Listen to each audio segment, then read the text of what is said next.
आज की कहानी माँ की रोटी। लेखक कल्पना भट्ट रौनक। अमर और मनीष दोनों एक ही क्लास में पढ़ते थे। अमर एक अमीर परिवार से था। वो स्कूल रोज अपनी गाड़ी से आता था। उसका ड्राइवर उसके लिए दरवाजा खोलता तभी वो बाहर आता। उसको अपने अमीर होने का घमंड था। उसका मानना था कि उसकी साथी उसकी अमीरी से जलते हैं। उसके टिफिन में रोज अलग अलग लंच होता था। उसके साथी कई बार कहते, यार अमर, कभी हमारे साथ भी लंच कर लिया करो, तुम्हारा लंच गरीब नहीं हो जाएगा। सभी उसका मजाक उड़ाते थे, पर मनीष इन सब का साथ ना देता था। मनीष एक गरीब परिवार से था। पढ़ने में मनीष सबको पीछे छोड़ देता था। वो अमर को बहुत पसंद करता था। उसकी भी दिली इच्छा थी कि वो भी सबके साथ उठे बैठे। उसने एक बार कहा भी, अमर, क्यों अकेले अकेले रहते हो? देखो, कोई भी तुम्हारी अमीरी से नहीं जलता। तुम इस शक को अपने दिमाग से निकाल दो। अमर बोला, चुप कर, मैं अकेला रहूंगा किसी के संग, तुम्हें क्या परेशानी है?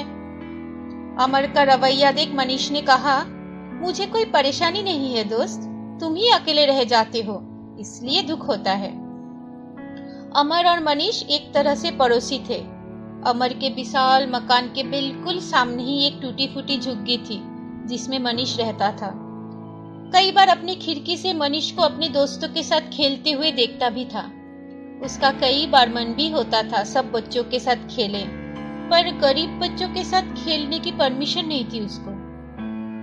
अमर अपने ही घर में रहता था।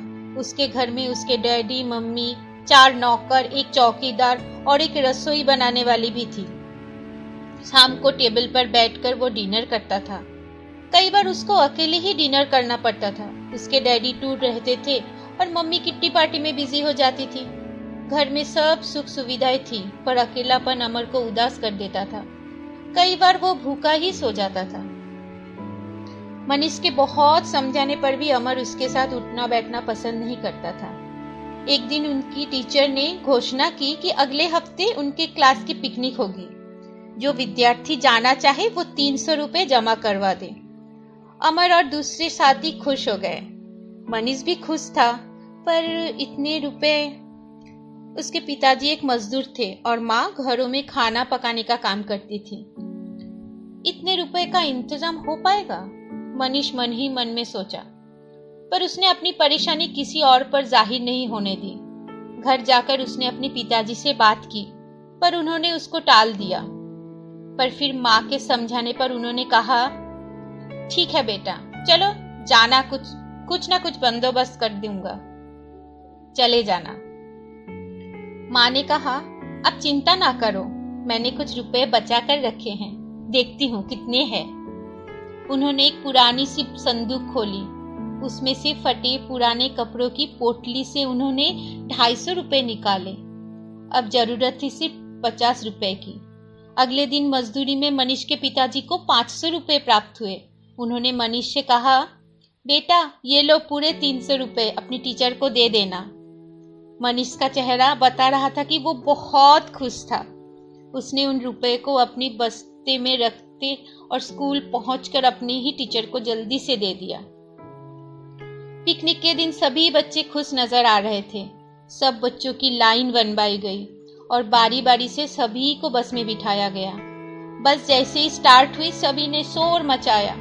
टीचर ने उनको अपनी अपनी सीट पर बैठने को कहा और बोली, बच्चों, तुम सब उत्साहित हो, हमें पता लग रहा है, पर चलती बस में खड़े होकर मस्ती करना तो सही नहीं है ना। ऐसे क्यों नहीं करते सब अपनी अपनी सीट पर बैठकर अंताक्षरी खेले? सभी ने जोर से कहा, जी मैडम। अब क्या था, टीम्स बन गई और गीतों की फुलवाड़ी महकने लगी। मनीष ने भी गीत गाए। गाते हुए एक जगह पर वो कोई शब्द भूल गया। अमर, जो अब तक चुप बैठा हुआ था, उसके मुंह से वो शब्द निकल पड़ा। मनीष उसकी ओर देखकर मुस्कुरा दिया। अमर के चेहरे पर भी हल्की सी मुस्कुराहट आ गई। फिर क्या था, अमर ने भी बहुत सारे गीत सुनाए।